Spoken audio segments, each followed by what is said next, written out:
We're going to discuss now erectile dysfunction. Erectile dysfunction. Another name for that would be impotence. By definition, it means inability to achieve or maintain erection for sexual intercourse. There are two types of ED. The first one is usually caused by some metabolic condition that a patient has or from substance use. Some examples would be maybe multiple sclerosis, diabetes, vascular disease, maybe hypertension or pelvic fractures. And when I say substance use, people who smoke have a hard time with ED and people who use alcohol. Functional ED is a little less complex, and men will typically report that they have normal night and morning erections. However, the onset of an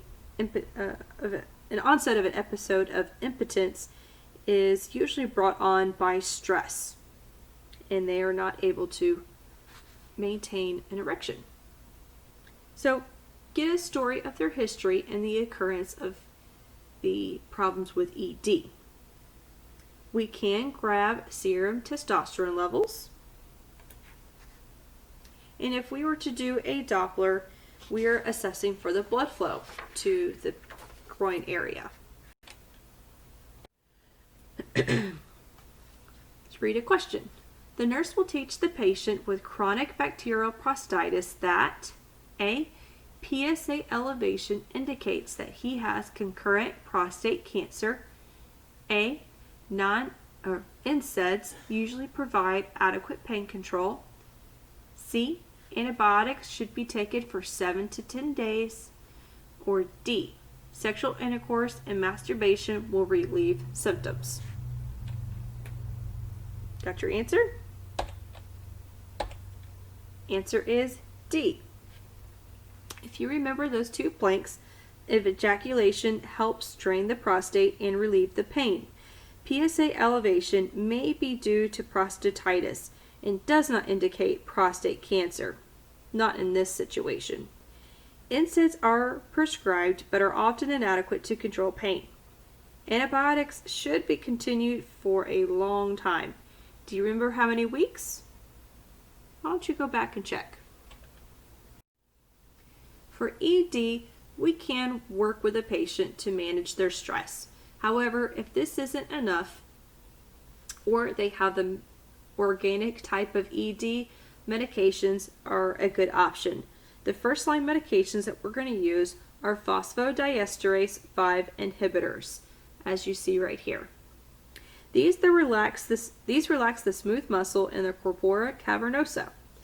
By doing so, the blood outflow is compressed because of the smooth muscles relaxing. Thus, a patient will develop tumescence, which is fancy for penile swelling. It does typically require patients to take a pill 1 hour before intercourse, and this is in particular for the sildenafil and the vardenafil, fancy for Viagra and Levitra. However, do note for this one and this one to work, a patient should be partially stimulated to promote an erection. This one right here, tadalafil or Cialis, is kind of preferred amongst the people. Reason being is that stimulation can occur at any time and a more natural sequence of erection will develop. A little bit more convenient. One thing patients need to avoid is nitroglycerin. This can cause hypotension. I'll repeat that again. Patients need to avoid nitroglycerin because this can cause hypotension.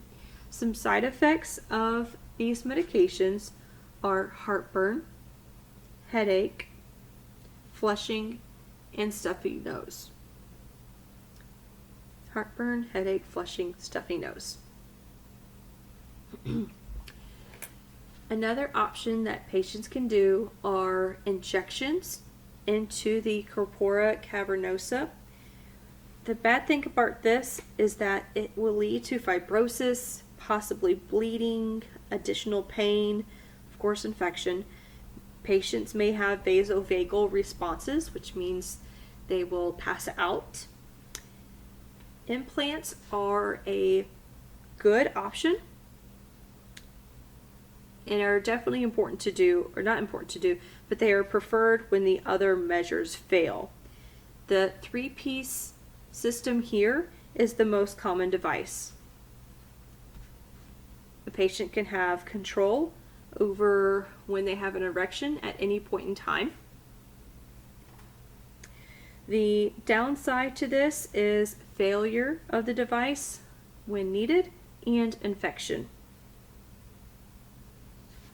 So if we are working with a patient who has an implant, we must observe for surgical signs of infection.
Next up is a spermatocele. This is where a person will have a cyst on the epididymis.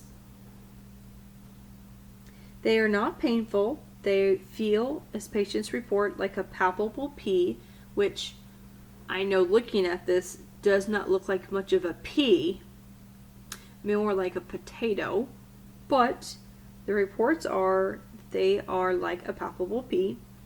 If they are large enough, they do need to be drained by a needle.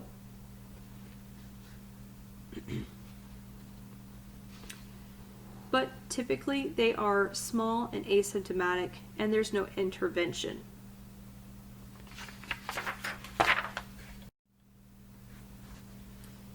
A varicocele. This is where a bunch of veins become dilated, much like varicose veins on a patient's legs. They can occur behind or above the testes, and these are actually quite painful. They're lumpy to the touch. If we are to palpate them, this will cause more pain. This is an issue because it can cause infertility, so it definitely has to be fixed. Well, how do you fix it? You do a varicocelectomy. This could be done by cutting through the inguinal area, and they'll be able to ligate the cord. When your patient comes to the PACU area, we will probably make sure that the scrotum is elevated. So post-op care, make sure it's elevated, apply ice packs to their groin, and a patient will need either a scrotal sling or they need a pillow.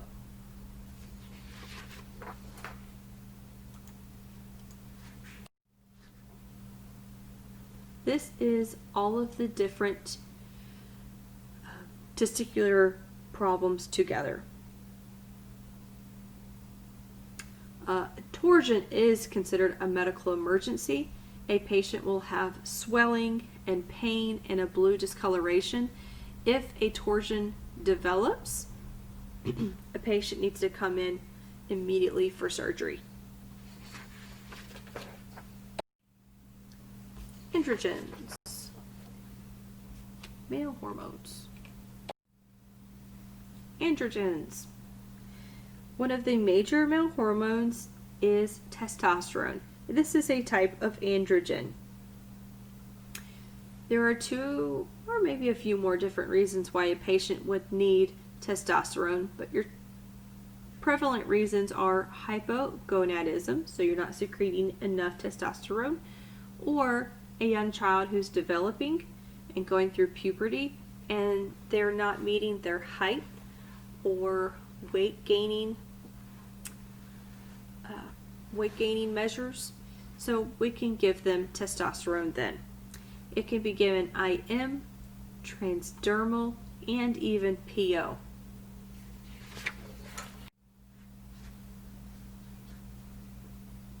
There are a few side effects of testosterone. The first one being priapism. This is where a patient will have a painful erection that lasts for hours. The problem with this is that they are at risk for ischemia. So to solve this, they will actually insert a needle. I don't know if you can see that. They will insert a needle and drain some of the blood that is trapped in there. We learned about gynecomastia when somebody takes hormones. This is an example of a plastic surgeon's before and after. This person took testosterone for muscle building, which you can do. However, it does unfortunately lead to nipple enlargements and droopy teardrop-like breast. Another problem of this is spermatogenesis is, as you see here, halted. It's prevented. So, in layman's terms, our patients who take androgens for those other reasons are going to have little to no sperm production. It will recur if they come off the testosterone in about 3 to 4 months. We need to make sure that we draw serum calcium levels, lipid panels, and liver enzymes. This one's kind of obvious. Make sure we draw a testosterone level 1 month after any dose adjustments.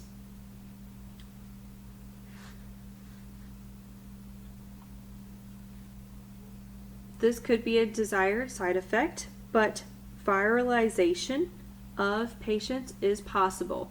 And viralization means they develop a huskier voice, baldness occurs, they will develop heavy facial hair. It is a teratogenic, so we definitely want to make sure females do not take testosterone who could become pregnant. There will be an irregular menstrual cycle and an increased chance for liver cancer.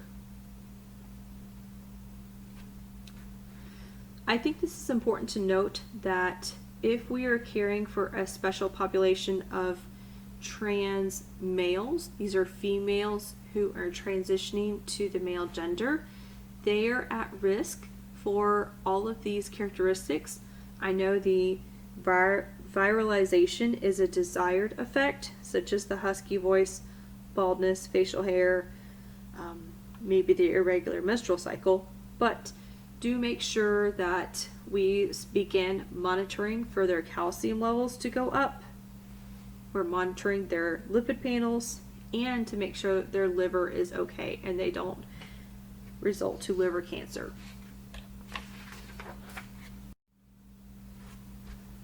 Okay, quick question. A couple is seen at the infertility clinic because they have not been able to conceive. When performing a focused examination to determine any possible causes for infertility, the nurse will check the man for the presence of hydrocele, varicocele, epididymis, paraphimosis.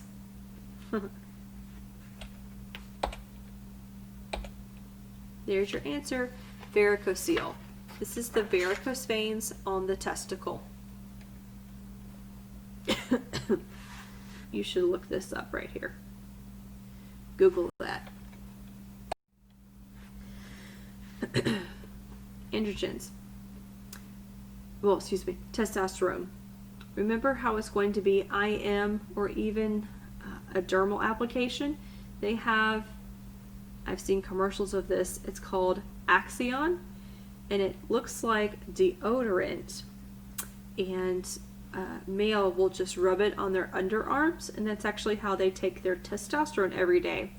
They do need to be careful to make sure that this testosterone does not come in contact with anyone who is childbearing age or pregnant for the risk of teratogenic effects. Let's see if there's anything else I'd like to mention here.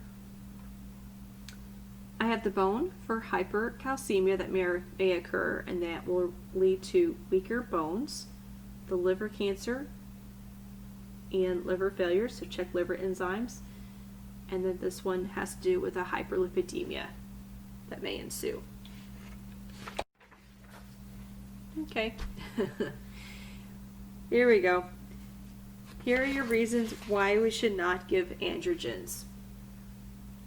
Prostate cancer is on there, and if you remember, one of the reasons patients develop prostate is because those cells become active and dividing much more rapidly in the presence of DHT and testosterone.